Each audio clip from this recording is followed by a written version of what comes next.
أعوذ بالله من الشيطان الرجيم بسم الله الرحمن الرحيم الحمد لله رب العالمين الصلاة والسلام على رسولنا وسيدنا محمد وعلى آله وصحبه وسلم السلام عليكم ورحمة الله وبركاته. Today inshallah we're gonna continue with our discussion from the last week. The last week we started reading this passage which is about some of the lessons that Ustad Said Nursi has received in his life and throughout his education. And these were four words, and these were ismi harfi, mana ismi, mana harfi, intention and viewpoint.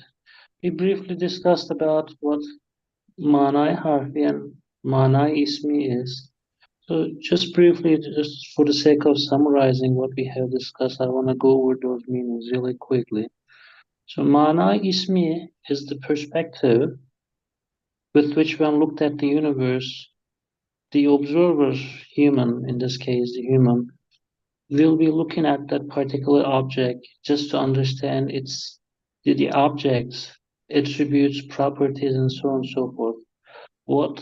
But when a mind equipped with perspective of Manai Harfi, that person will be looking at the universe and all the things in the universe in order to understand the meanings behind them and the meanings that point to the creator of that being. So these were the two perspectives.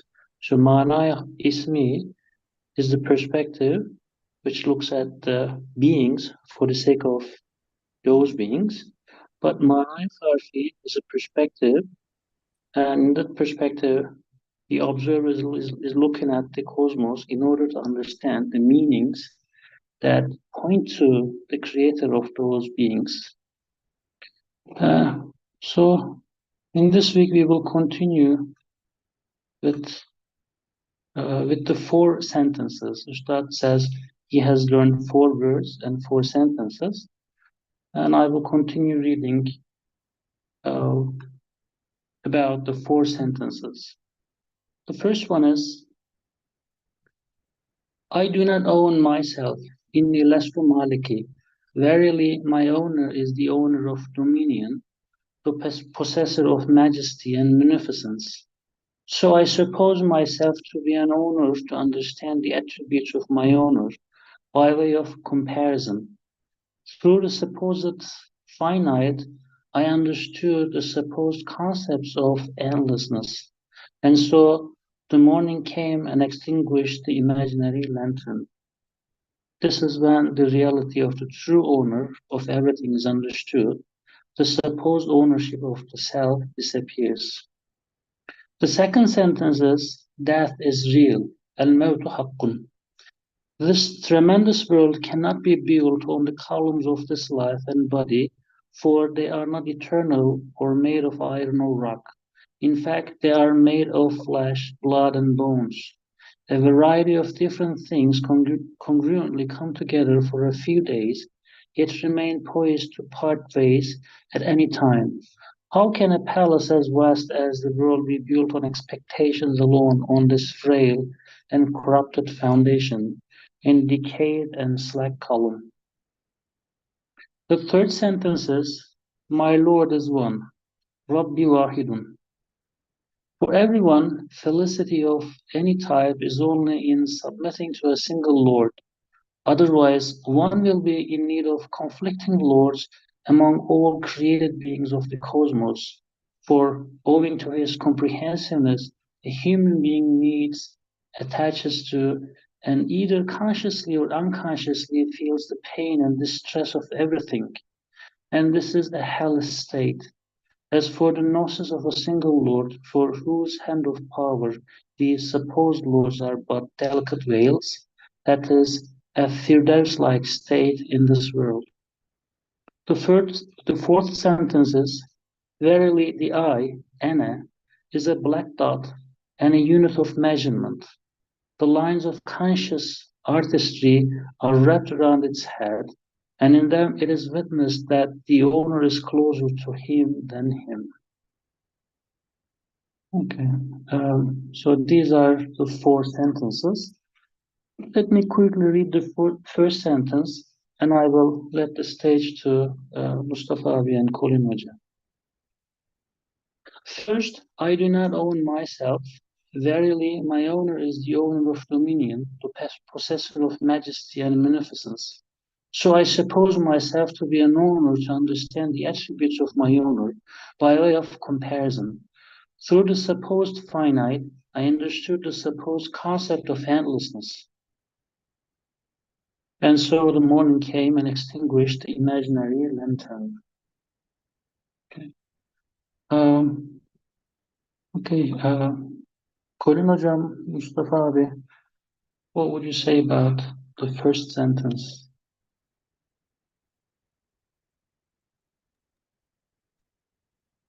Colin Hocam, would you like to start? I was just going to ask you the same thing. So nobody owns himself, so maybe I should talk on No, behalf of... Mustafa should go first. Okay. Okay. Today I came across a video on YouTube. A professor on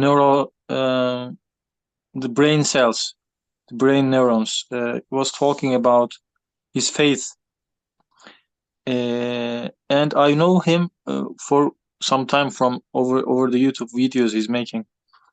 And I know he has been reading Risale-i Nur, and he has a well knowledge of Qur'an. And the way he described his today's belief, the belief that he has today, as he says it's been evolving, I was quite shocked to hear what he has been saying about his today's belief. And it was close to agnosticism, as he described, I guess. And I was trying to understand how could this be possible. A person that's quite a well knowledgeable person. He's well versed in science, and he knows about a lot about religion and tafsir. And to come to this point, and while we were reading this particular passage, it put things into perspective. What are the crucial points about us? This is a personal journey that we go through in our lives, and indeed these are fundamental points.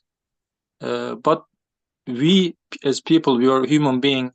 Our spiritual and intellectual state changes over time with the exposure of modern science and modern a lot of things.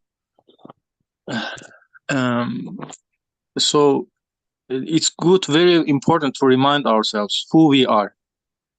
And this is the starting point. This should be the starting point about acknowledging our state in front of Allah subhanahu wa ta'ala. And the first statement here it says is that I do not own myself. So this is a crucial point about what our true nature is. I do not own myself. And Ustad goes on with explaining the majesty, the magnificence, the munificence of Allah. And we see the universe, we see earth, we see Allah's power, His creation, and in front of it all, our minuteness. I mean, so if we don't own ourselves, therefore we don't own anything. And we see a lot of property around us that has to belong to somebody, and that's God, Allah subhanahu wa ta'ala. And we don't own them, therefore we don't own ourselves. We can come from the universe and go to our own self, but we can do the other way around, I suppose. Since we don't own ourselves, we cannot own anything else either. So the dominion is only His, Allah subhanahu wa ta'ala. So we don't own anything, and we neither own ourselves. So we have nothing to claim except our nothingness, our weakness, and our neediness. So this is what reminded me of what our position should be, and we should be reminding ourselves constantly this state, because this changes over time if we don't come back to this particular passage and acknowledge our nothingness in front of Allah. Thank you. Jazakallah. Hocam, what would you say about this? Bismillah. Well, Mustafa has set out the stall very appropriately.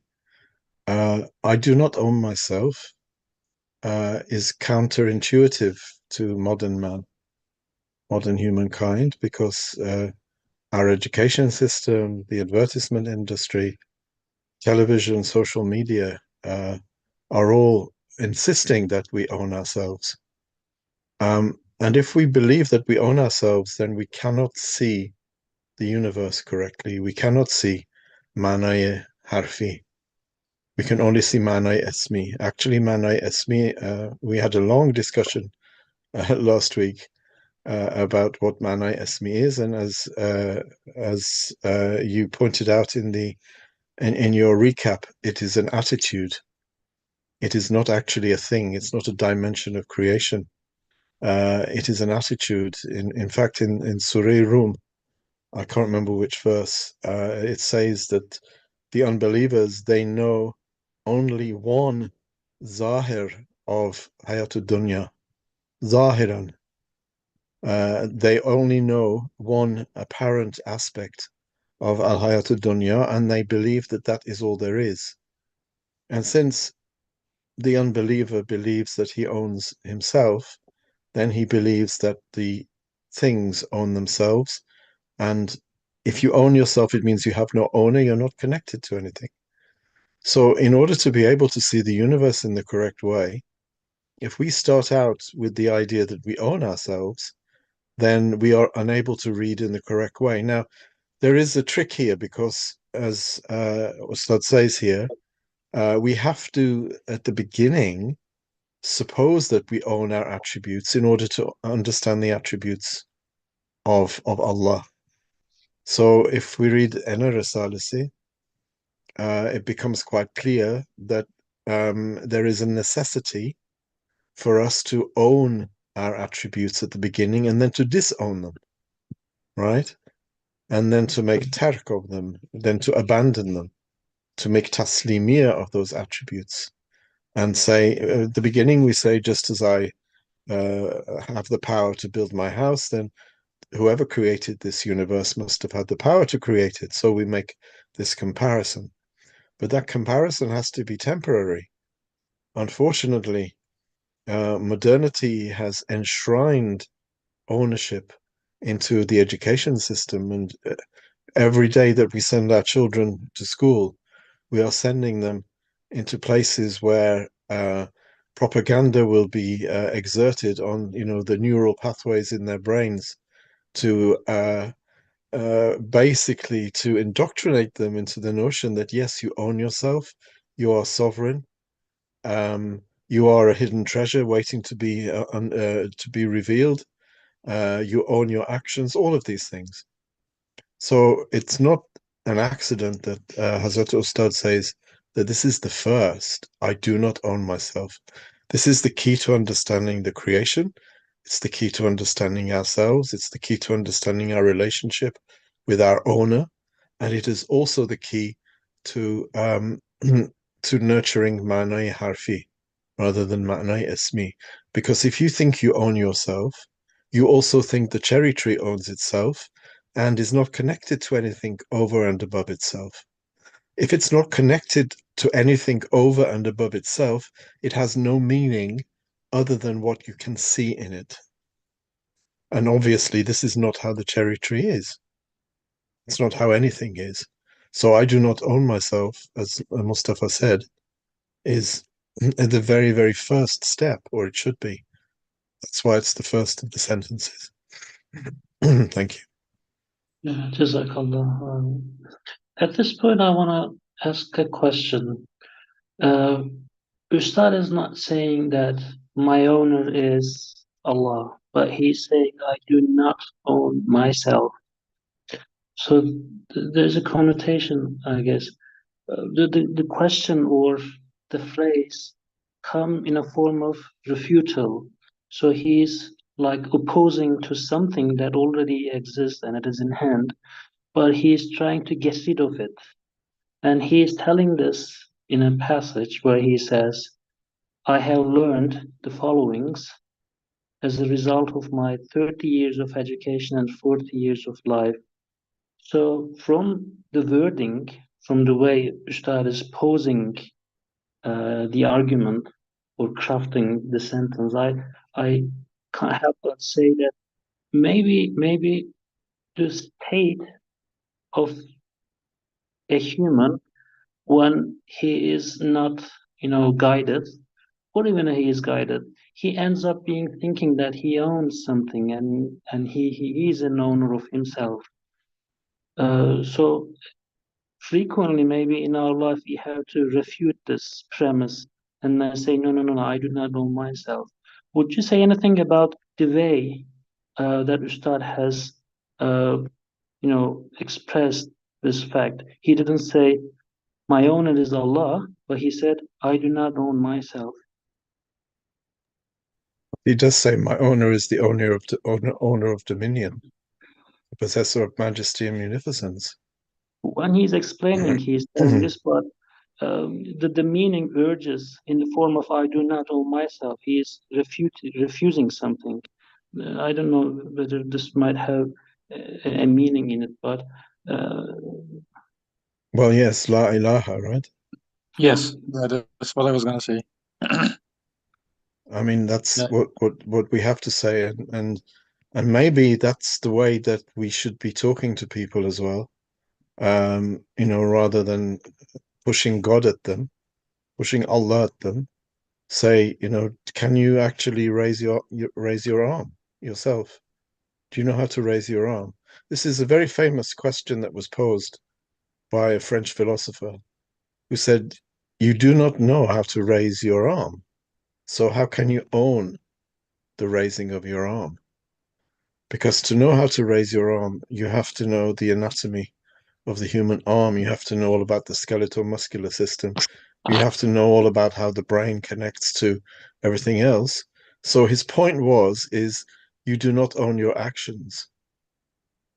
Exactly. He didn't talk about Allah at all. mm, He does. I mean, he talks about God, but his famous assertion is, "You cannot raise your arm." And of course, this got people thinking.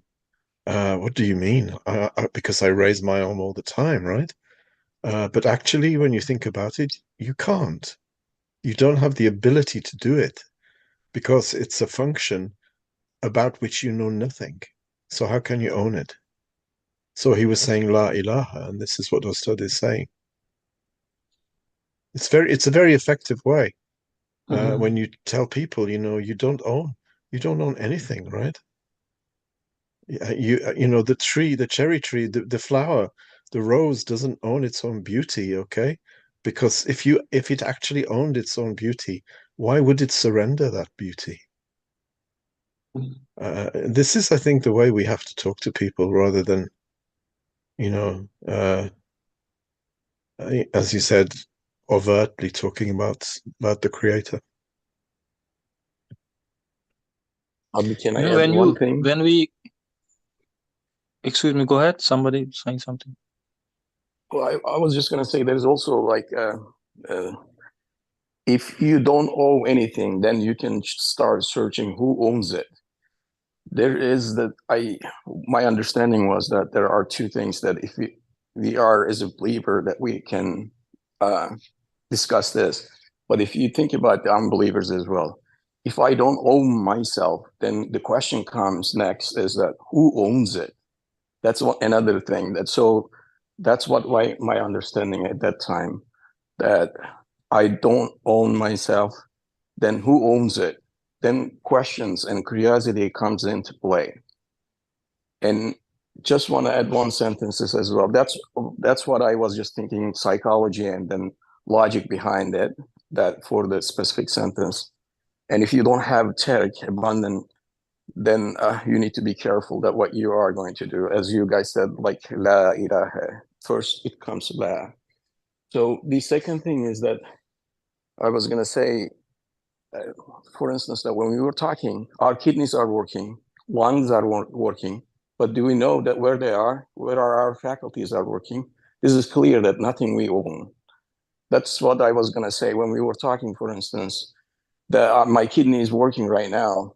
Well, how much it's working, what is he doing right now? I don't feel it right now. I don't feel my badan, right? All the faculties. So this is clear that we don't own anything. That's the another sentence or just example I wanted to give. Thank you. That's a great point, isn't it? If you don't own yourself, like if you find a wallet, right? A wallet with money in the street, you want to know whose it is, right? Because it seems not to have an owner. So who owns this? And this is the curious thing. So if I don't own the workings of my kidney, then who does? It's a great point, actually, because there's so much that happens in our own bodies, both our outer faculties and inner faculties all the time.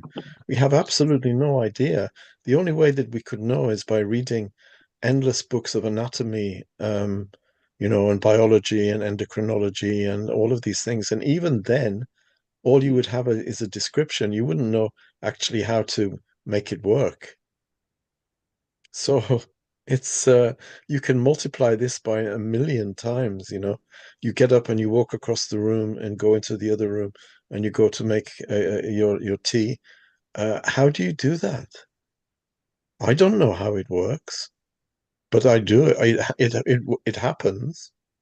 So who's making it happen? Because I'm not, because I have no idea how it's done. To know algebra, you have to study.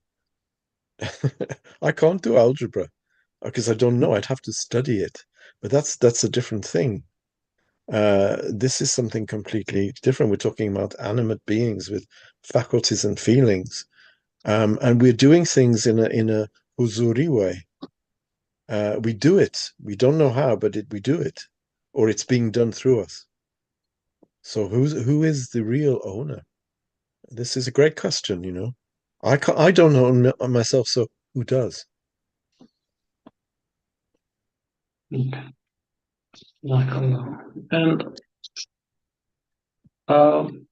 there's also a psychological fact about all of us. So we attribute things to the cause which we think to be closest to the effect. If, for example, I'm eating an apple, it is very likely that I would think that the apple is coming from the tree, because tree and apple show up in the same scene. And when it comes to Anna, all the life and everything that I'm experiencing is felt in myself, in my Anna. And this gives the illusion that the point or the source, the apparent source from which all of these feelings are springing, is very likely to be attributed to be the owner of those feelings and all the inner qualities that manifest on myself. So in this case, Apple becomes my, say, abilities, and my Anna becomes the tree. So when two things, the cause and effect, are close to each other, we often think that, oh, this is the cause. The effect is caused by the apparent cause. But once we understand, just like the way you always have explained, if I can't know how to raise my hand, then how can I claim that I own it? And this is an illusion. But not or confirming that I do not own myself is somewhat easy, but knowing who is my owner is a more difficult task because it requires comprehension. And how is Anna involved in this process? So I know myself, I do not own myself, but from that I need to jump to jump, take a big step, and then say that, okay, I don't own myself, but who is the owner of myself? How does this process work? How do I start with I do not own myself, but end up saying that my owner is the owner of the dominion, the possessor of majesty and munificence? What But would you say? you may not end up in saying that. You may end up like many people and say, I don't have an owner that I know of. I can't know who my owner is. And so Okay. I might as well act as though I am my owner, even though I know that I don't own myself. I didn't create myself. But the alternative is far too terrifying to think of, because if I say that there is an owner of me and of everything else, then I have to carry on. I can't stop there. Who is he? Who is the owner? What does he want from me? Why did he do this? Why did he create me? And these bring up lots of things which are psychologically very damaging to you if you've been brought up in a situation where you're very comfortable with not owning yourself. Because you don't really believe that, because when you get up and walk across the room to make a cup of tea, you will it and it happens. So even though you know deep down you didn't create yourself, you are somehow in control of your own actions. So, I mean, it depends on the person. It's a psychological thing. It's nothing to do with intellect. It's not, Mustafa mentioned, how do these people who are intelligent and they know science and they know religion and they become agnostic? Well, being intelligent and knowing science and knowing religion, that doesn't mean anything if you don't have the right direction, and if you don't have the right intention, and you don't have the right desire. There are people far, far more knowledgeable about us, about Islam, about fiqh, about tasawwuf, about our history, much more knowledgeable than us, much more intellectual, much more intelligent, and yet they're complete unbelievers. So it's nothing to do really with intellect. It's all to do with intention, I think. Okay, that's a that's a very valid point. The Yeah. likelihood that we will end up with hidayah is a painful goal. But according to what we are discussing, and according to the experience that Ustad and many of the students have experienced, this is a good starting point. Saying that I do not own myself is a valid starting point. But then, how does the process work? If the movie is gonna end in a good ending, and then how does the next steps appear in our life?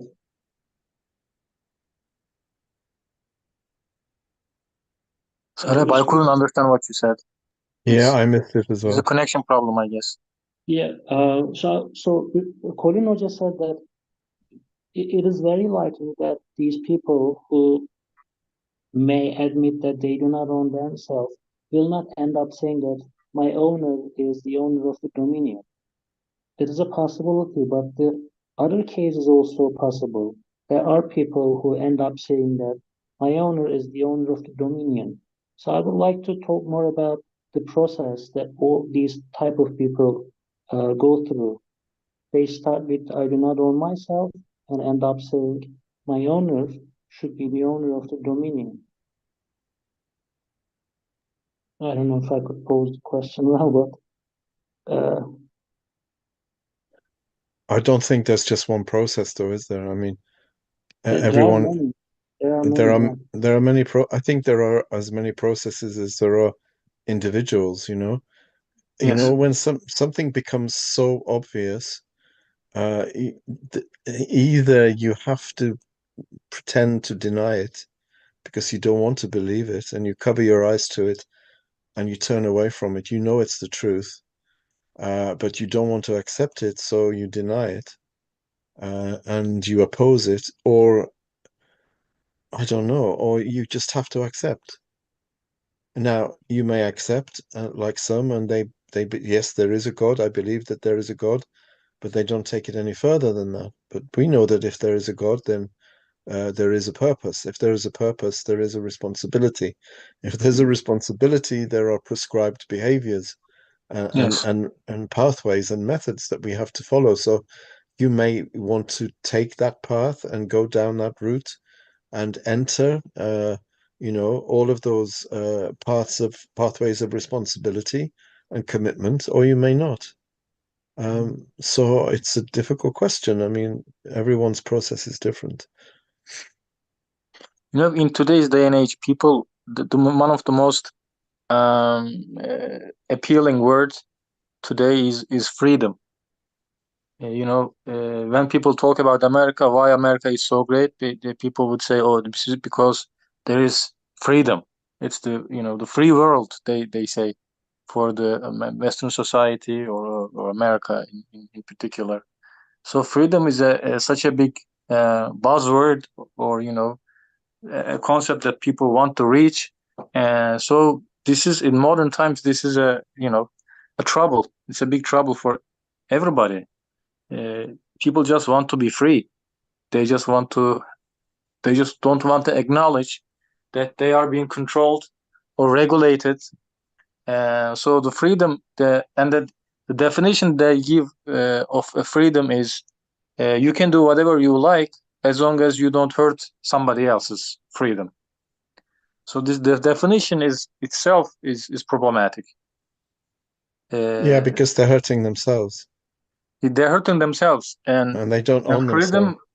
They don't. So the freedom idea is that I own myself. Nobody owns myself. Yeah.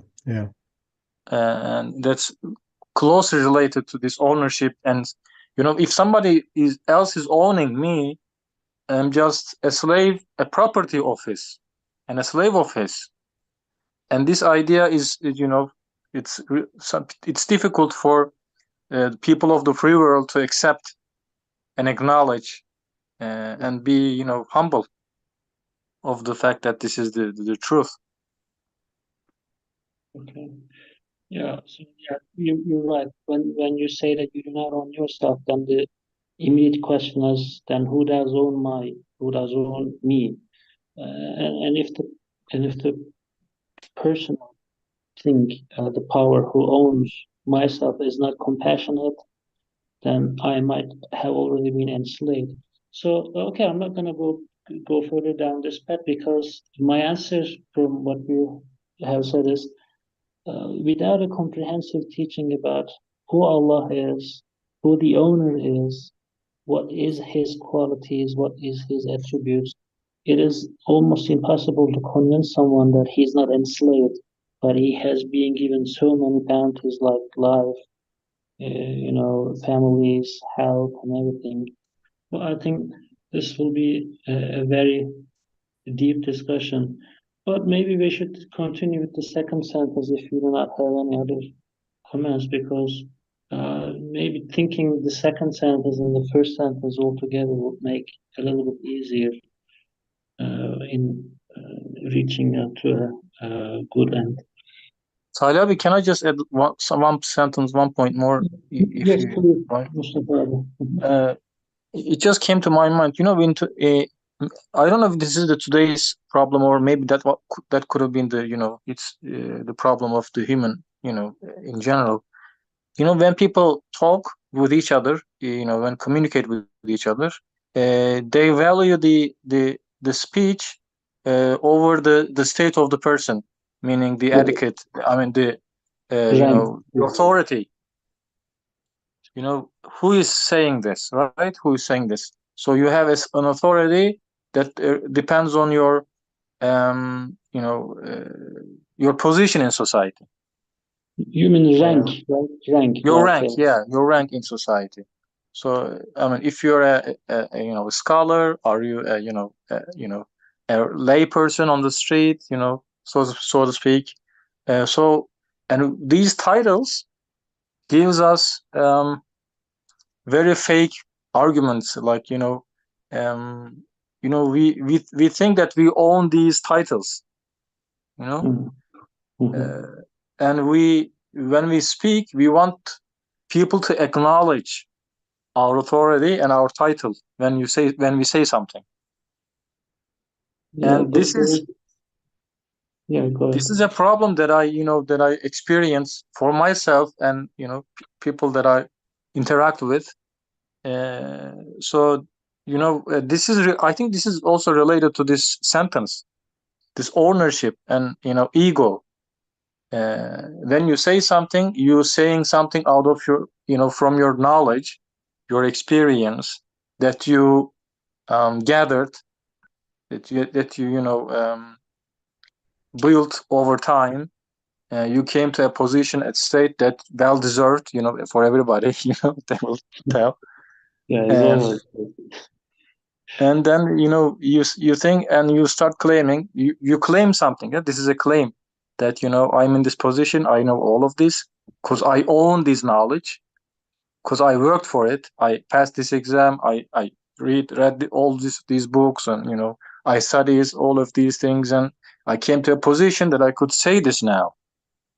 This is also very a problem that I have been struggling with. So this is really important to know that whatever you claim, it's only until the graveyard, as the second point will suggest. Yeah, I think I understand you pretty well, Mustafa abi. Yeah, that's so I can relate to what you're saying with I do not own myself. People think that they own themselves, and they think that they're unquestionably true and comprehensive, and questioning them is just meaningless, and it is enough for them to get pissed off. Mhm. Okay. Okay. It's interesting. I wonder how many people would do PhDs if at the end of it they never were allowed to be called doctor. Yeah. Okay. Well, I mean, the more you learn science and literature, the more knowledge you gain about how full of how incomplete you are.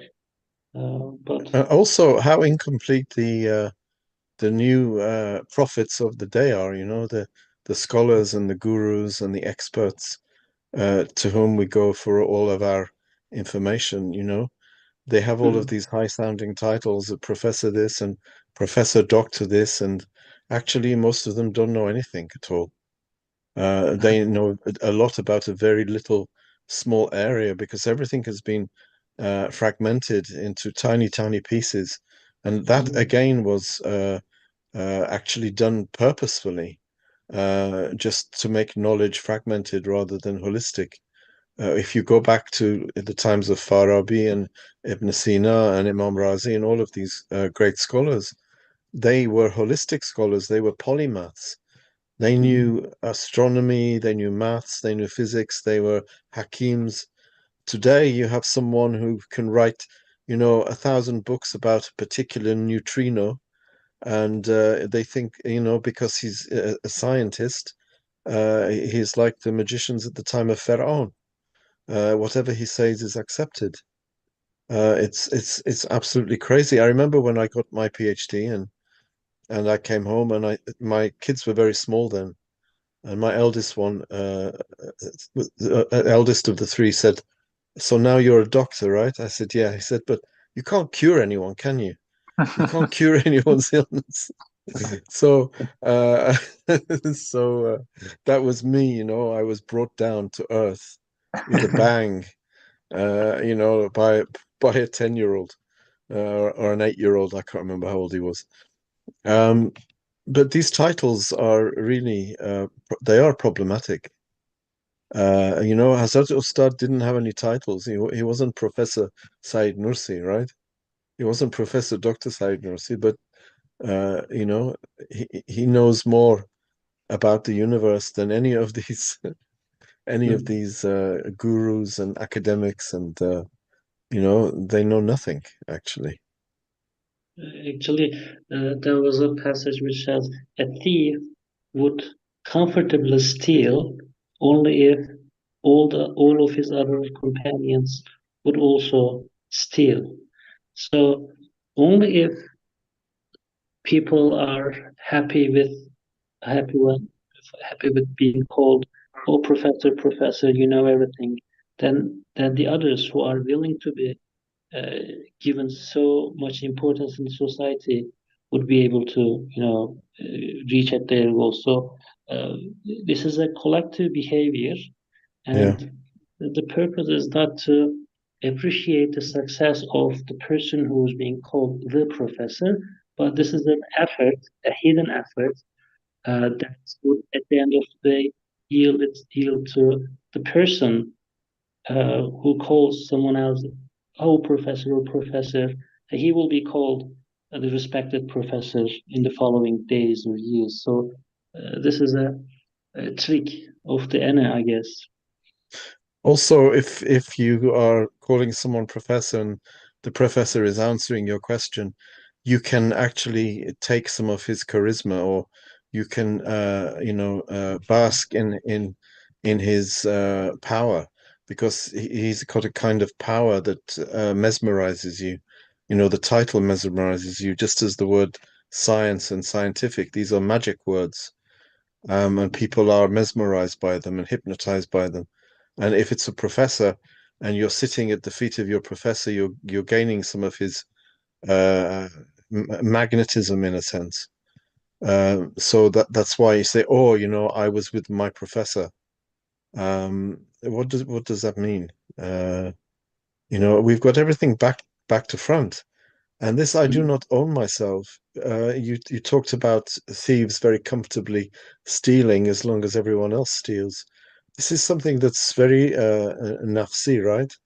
And Hazrat Ustad says in Ana Risale, if you want to steal a gold coin from the public treasury, you have to allow everyone else to steal at least a silver coin.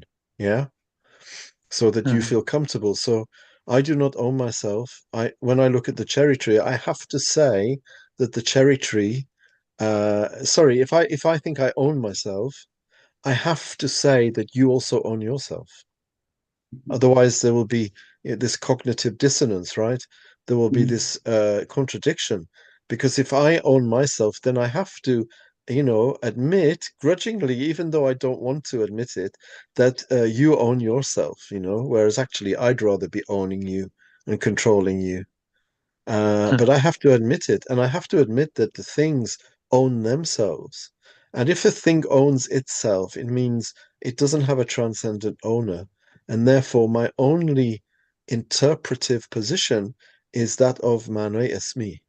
In other words, I see the Zahir, I see the cherry tree owns itself, right? I have to say that. Otherwise, I'm going to be too conflicted. Because if there is one thing in the creation that doesn't own itself, then I'm in trouble. So I have to make everything own itself.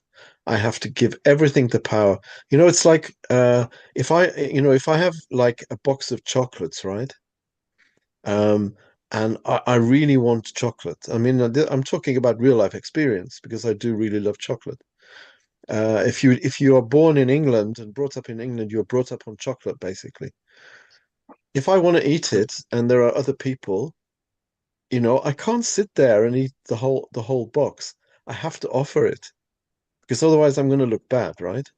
So not to look bad, first I go around and I offer everyone some chocolate. So everyone takes the chocolate, and then I can sit and happily eat the chocolate. And this is what we do with Allah's names as well. You know, He Allah reflects His names on me in a various way, and then I own them. I take ownership over them, right? Oh, I'm a very good singer. I'm a very good artist. I'm a very good painter. I have all of these values and virtues and attributes, and then I own them. But then at the same time, I have to admit that you own yours as well. And this is why, people say, "Oh, you're such a good painter," and that person say, "Oh, and you're such a good this and such a good that." This is all rubbish. This is all psychological sorcery that we play out on each other. We pretend to each other that we own ourselves, and we pretend that we think that they own themselves as well. Ustad was a first-rate psychologist, even though I don't like the word psychology, uh, because of its Freudian undertones. He understood human nature extremely well, better than It was any psychologist, actually. today I took my family out to dinner, and we went to a decent place. But this is not something that I used to do very often. But nowadays, for some reason, I think I spent sufficiently large amount of money for dinners, which is making me, uncomfortable. But a part of myself is saying, no, this is normal. And I was digging into my feeling, trying to dig into my feelings and understand why I am so wasteful nowadays.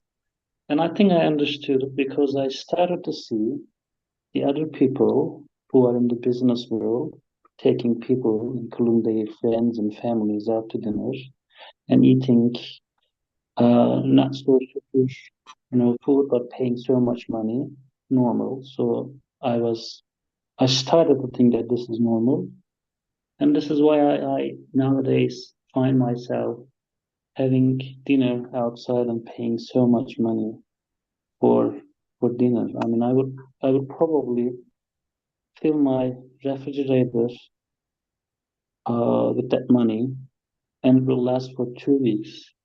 So I said, oh, if you're out in the business, then this is normal. So everybody is doing this, and what they're doing is correct. So I can do it myself. Inshallah, this lesson is beneficial for myself in that respect because it's, I do not own myself and not being able to implement this meaning in life has so much effect that often cannot be even felt because it is very, minuscule. The effect are minuscule, apparently, but their uh, longer period effects might be devastating, like wastefulness. Okay. Does that mean if we come to visit you, you won't take us out to dinner? That, that's a different story. I'm not hesitating for a second to take all of my brothers. We have 17 people. Some of them are duplicates, but I would take you out to dinner. Don't let me forget about this. we have to make sure that we all come from the group together at the same time. Yeah, maybe Jamie Ari might record the attendees. I'm getting into trouble though. I will start putting aside for that day. Yeah, start saving. Um, okay, so the professors, the politicians, and everybody is saying kind of, I own myself, but something inevitably, despite all our efforts, proves us wrong, which is death, and death is real. So let me quickly read this before the time is out. This tremendous world cannot be built on the columns of this life and body, for they are not eternal or made of iron or rock. In fact, they are made of flesh, blood, and bones. A variety of different things congruently come together for a few days, yet remain poised to part ways at any time. How can a palace as vast as the world be built on expectations alone on this frail and corrupted foundation and decayed and slack column? Yeah. So death is inevitably on our way, and it is real. And what would you say about this? Maybe I should ask Mustafa Abi because he has been silent for more than all of You us. know, I was surprised by the fact that Ustad defines the world, and with it, Ustad equates the world with flesh and blood and bones. So he defines the world actually not the earth itself, but our body. Mm. Am I right here? The way it's phrased, our world depends on our body. Our existence in this world and what we call as world is depend on our body, and our body is made of flesh, blood, and bones, and it constantly decays. Our body, the time is passing by, swiftly. Our bodies, we're getting old, and even we sleep. Sleep itself is the brother of death. Our world is very limited. Our conscience is very limited. And what we call life is very limited. A third of our life actually goes to the sleep itself. And this is what we call world and life. And we are our material, our body material is very soft and delicate. It's more delicate than a tree. It's even more delicate than an animal. We cannot live in nature maybe for a week. We are so weak, and death is pretty close. It's not far like we think. We like to think. It's pretty close. Death can come in any point. It just relies on our heartbeat. For a second or two, or for a minute or two, I don't know the length, but if it stops working, we're dead. And then we still claim something to be real. But Actually, the only reality is death itself.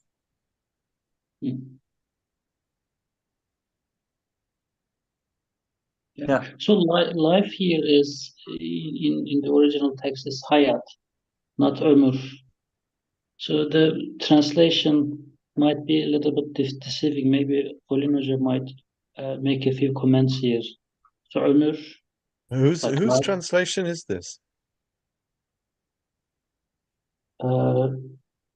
Mustafa Tuna hocam.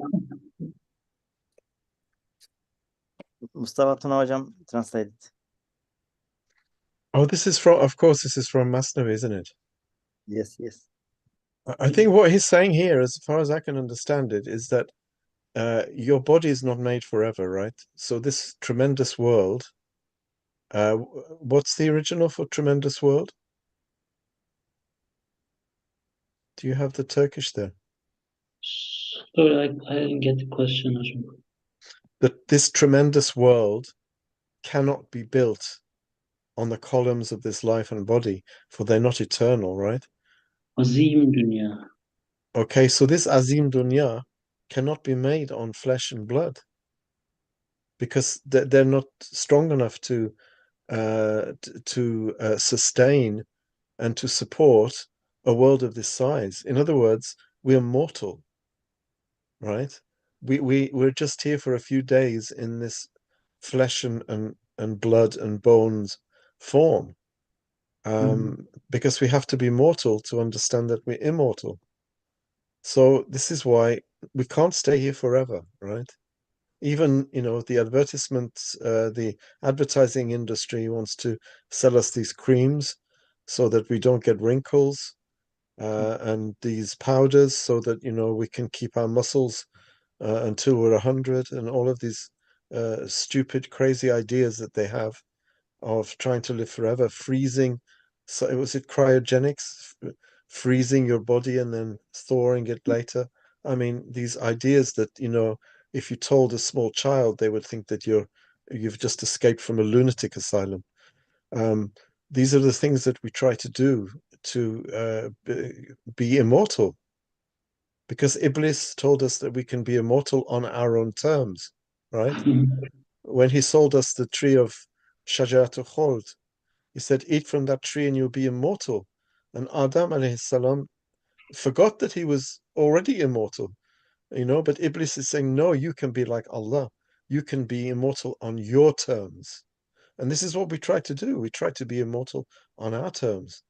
And we desire heaven, and we try to create heaven on our terms in this world.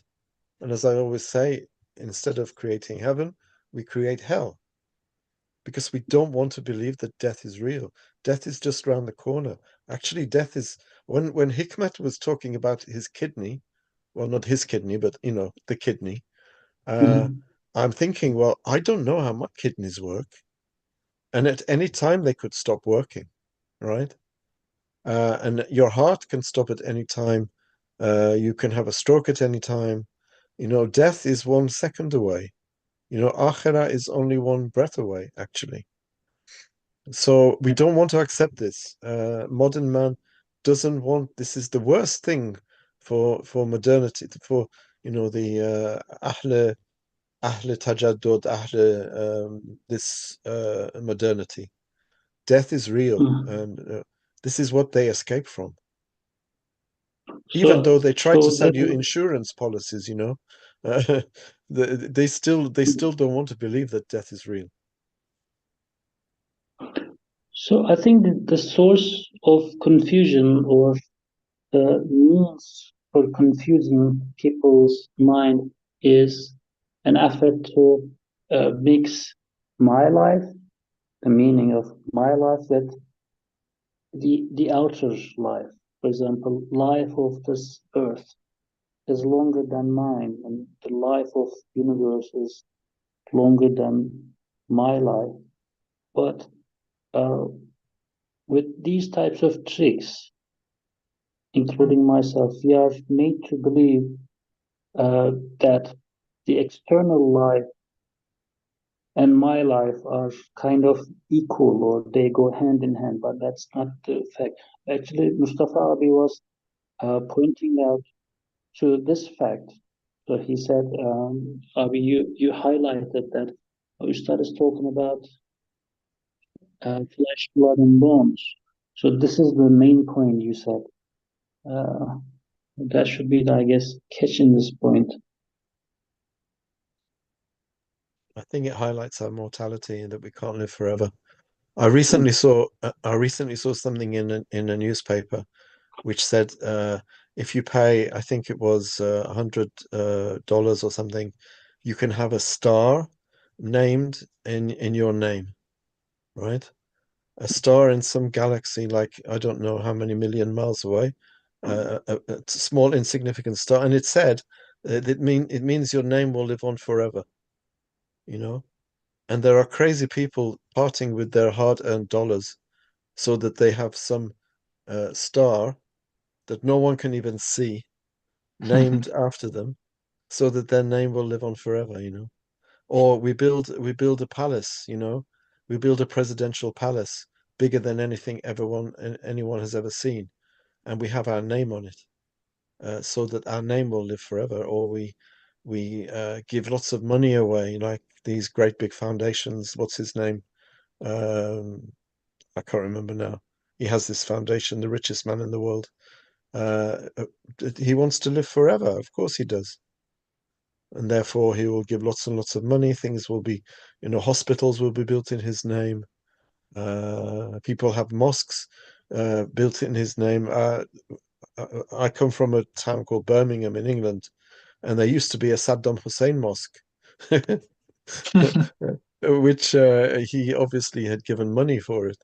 And of course, if you took the name off and put, you know, John Smith's mosque, there would have been an uproar. because we want to immortalize ourselves through our work, through our amwal wa banun, Quran says, through our amwal wa banun, through our what we own, and through our family, through our sons, our lineage, because we don't want to believe that death is real. And death is real comes second, as you've noted, after I do not own myself. What tells us that we do not own ourselves? Death.